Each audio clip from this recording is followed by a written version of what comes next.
Hi guys and welcome back to the channel. Today I've got two replays in the French Tier 8 Preferential Premium Heavy Tank, the Liberte FCM 50T. Now, this is a tank that is basically a medium tank in heavy tankers clothing. You play it like a medium tank, you're going to have an absolutely wonderful time. If you go and be a brawling heavy tank, it's not going to go brilliantly for you. And there's a lot of tanks that are a lot better at it than you, and they will absolutely crush you. But it did get some buffs to its armour. If you want to see the buffs that this tank did go through, just check out the C'est Incroyable, I think I said that right, I don't know, video that I did from about a month ago. Went through the buffs, had a pretty nice game or two in there, and we went through all that sort of stuff. But yeah, so its armour now isn't Swiss cheese like it was before. And it can like actually ricochet things, which is nice. But if you're going to go head-on brawling with things like KV4s and the such, they're going to go through you like butter, and you don't want to do that. What you want to do is use the great mobility of this tank to your absolute advantage. Go flank, use the great DPM that this tank has and the good gun, and just cause havoc doing that. So, in terms of a crew on the FCM 50T or the Liberte, I run Born Leader, Rapid Reload, Sixth Sense, Situational Awareness, Trap Mechanic, Steady Aim, Snapshot, Run and Gun, and Off-Road Driving. Now, I run those perks because, well, I run Off-Road Driving to make sure that I can make the most of the mobility that this tank has, and I also use all the gun perks to make this gun as good as possible so that I can actually use this DPM and make it effective DPM, and, you know, make the gun handling just really, really goddamn good. And by using those gun perks, you don't have to use vert stabs. So, like, in terms of equipment, I run rammer, traction system, and optics. Optics to be able to spot for myself. Use the flanking mobility of this tank to be able to, you know, get good spotting out and stuff like that. Rammer, obviously, to make the incredible DPM on this tank even better. And traction systems go at 56 kilometers an hour, because if you use off-road driving, you can hit 56 kilometers an hour on this tank really easily. And, like I say, you can flank and spank to your heart's content and just absolutely trash enemy teams. And this tank is absolutely incredible. It's such a goddamn good tank. Especially after all the buffs they've given it, which it most definitely didn't need. Especially for a preferential heavy. I mean, you're never going to see tier 10s, but this tank could quite comfortably battle tier 10s. And I think, again, that was... I had a tier 10 game in the other video. It can quite easily do it. Again, if you play it like a flanking medium, you can have a ridiculously good time. I mean, it does what the CDC can do, but just 100% better. And then you don't have to see tier 10s anyway if you don't want to. It's just mental, really. So in this game on Duckler Pass, we have taken the medium tank flank, so we've gone straight up the 3-4 line and pushed into a very aggressive position. Now this is where the armour buff is quite nice, because we're bouncing shots from the Absolution. Before that, Absolution would have had zero problems going through us. But the little extra, you know, does help, and that is definitely nice. We're just looking for more shots of that Absolution in the heavy tank next to him, but there was also the WZ131 GFT that is to our right. We just got to be careful of that. But what we're going to do is use the gun mobility of the tank to basically progress our position. So we get some side shots on the IS while we know we're safe from the TD. So what we're going to do is start pumping our DPM into this guy. He is stock, so he's not actually got the 120mm, so it's not really going to hurt if he goes for it. The Absolution then drives out. It's like, well, okay, Mr. Absolution, don't mind if I do, sir. And goodbye. Now he's gone, we're just going to look at the WZ131 GFT, try and help this light tank out as much as we possibly can. We get rid of him. So that's 2 kills in 2 shots. Can we get 3 shots? Yep, 3 kills in 3 shots. There we go, just like that. We're up to 3.4k damage with a little bit of assistance. Only 45 assistance, not much. But this tank in a nutshell is so good at that sort of stuff. And there's one thing. It's called 50T for a reason. It's a 50-ton tank. If you come against things that can be rammed, that are fairly light tanks, you're going to do quite a lot. This Iron Rain in front of us is a prime example of that. I'm full health, so I know I can take a hit from him. So it's like, oh, well, you know what? I'm just going to pump a shot in and ram. 453. We penned him with HE and then rammed him. Always great to be able to ram people, right? And yeah, let's say a 50-ton tank means that you're going to do some significant damage while ramming things that are, you know, pretty damn light.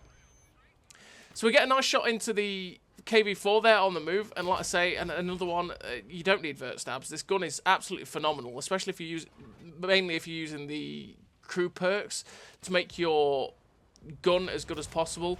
This gun is absolutely fabulous. Just, You don't need it. Just put traction system on, make it so you can go at 56 kilometers an hour, make it so you can go really quickly, and you will have a great time with this tank. So we get a shot into the Type 58. We're just hopefully going to get the kill on this guy, which we do. There's only one heavy tank left. It is the Skoda T56. He's on the right. He's getting swarmed, and unfortunately, we're not going to get there. But we do finish the game with a very tidy total for the Liberte, and a nice game for a Tier 8 tank. And we finish with the victory. Top of the team, 6 kills, 5.1k damage, decent amount of credits, ace tanker, top gun, the high caliber, and 2k base XP. Really nice game for the FCM 50T Liberte. It's an absolutely incredible tank. Now, there's one thing I did actually forget to mention at the start, and that is, if you haven't guessed by the title, as always, this is the third Mark of Excellence video for the tank. So, this second replay that you're seeing here is the replay for which I will get the third mark. And it's a replay, and it's a game that, before the Caliban, I didn't think I was going to beat the total for quite a while. It wasn't my best Tier 8 game, because that was, before the Caliban, that was the Stockade game that's on a video somewhere on the channel.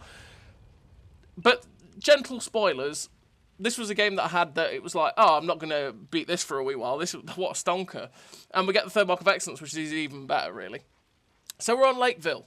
And you know what? With the turret buffs, and the fact that there's not much on the enemy team that is extremely high pen, you know what? Screw it. We're going to go to the Valley. Why Wheelie Boy light tanks go to the Valley, I'll never know. I don't know why light tanks go to the Valley on Lakeville. There is no point. If you're in a light tank, don't do it, because you're just going to die very quickly. There is no point to it. As that Wheelie Boy showed, we managed to shut him down. But here, we're using the great gun depression of the tank, the good DPM, and the newish buffed armour, which is nice. Now, I get a little bit thrown off there by the dirt that was in my face. I was like, wait a minute, where am I aiming? I can't see anything. Oh, and then, fortunately enough, no one shot me, but we did get a nice shot into the Carnarvon. We get another shot into the lower plate of the Absolution, but the Paladin finally shoots us. But we're just going to keep tracking him in place.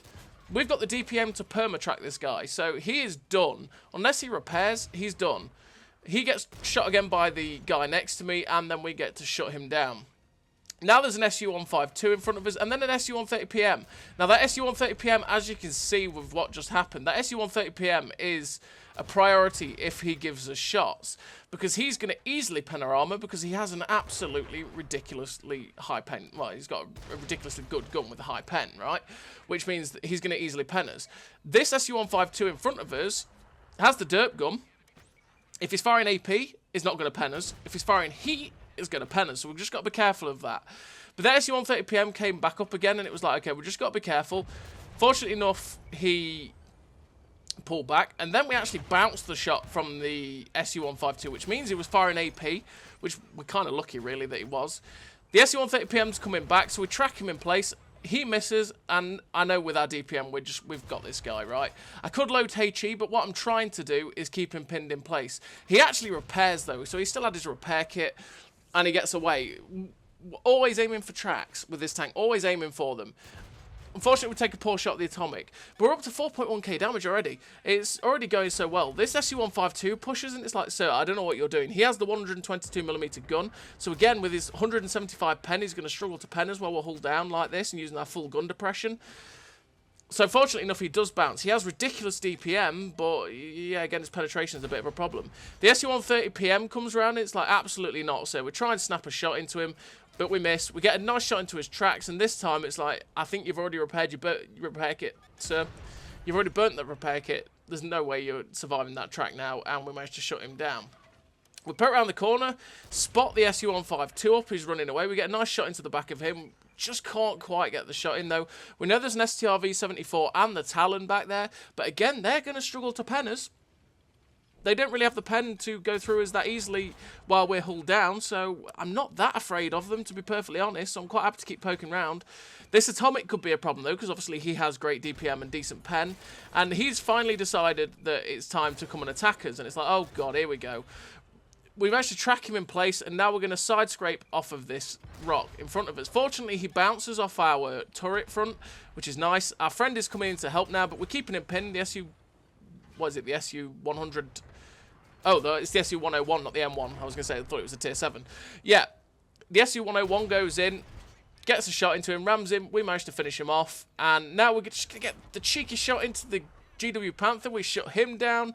The SDRV-74's at the back, we get the shot, but unfortunately he just gets shut down by the SU-101, just as the shell was going to hit. We're going to fire on the move into the Talon, then a Scorpion comes out, and it's like, okay, I'm going to just hide myself behind this wreck in front of us, and hope he hits it, because that's the only way I was going to ever not get penned by that guy. Fortunately enough, he does hit the dead wreck of the SU-152.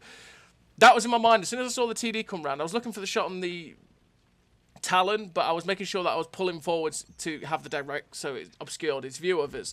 But now we're getting forward to shoot this Scorpion. It's like, hello, Mr. Scorpion. Again, I could load HE, but I just stick with the AP to make sure that I'm penning it.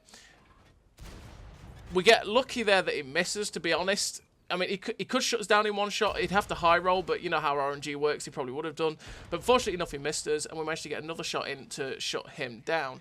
We unfortunately didn't get to shut the Talon down there. We didn't quite get a shot at him. And then we look at what's left. It's an ISM. He was towards a town somewhere.